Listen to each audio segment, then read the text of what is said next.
So let me once again say that violence against law enforcement is never okay. But I refuse to sit back as this committee attempts to use or condone the use of law enforcement as a shield for abuses of power by this administration. If today's hearing was indeed a serious effort to protect our law enforcement, we would have government witnesses testifying before us today and fielding our questions as a committee. But that's not the case.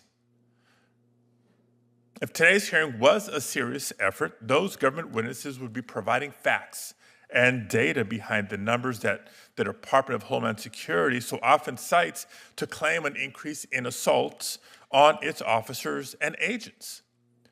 But even after repeated requests, months and months of requests from my office and from others to the Department of Homeland Security to back up their claims of is it 500%? Is it 1,000%? Now we're even hearing claims of up to 8,000% increase in assaults or death threats.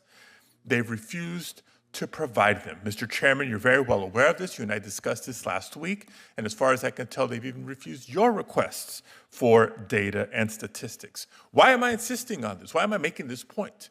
Because that data is critical. Not only would it allow us to actually verify their claims, but that data would be critical to informing our policy response. So no, today's hearing is not a serious attempt to protect law enforcement. It's designed to fuel the propaganda machine and encourage even more brutal immigration enforcement operations. It's designed to cover up for the fact that after President Trump pledged to go after the worst of the worst, this we do know from DHS statistics. Over 70% of those currently detained in ICE custody have no criminal record. If they were simply focused on those truly dangerous, violent criminals, there would be no objection, there would be no debate, there would be no discussion. But the reality is far from their claims. At the same time, what we are seeing every day is new acts of brutality and misuse of force in communities across the country.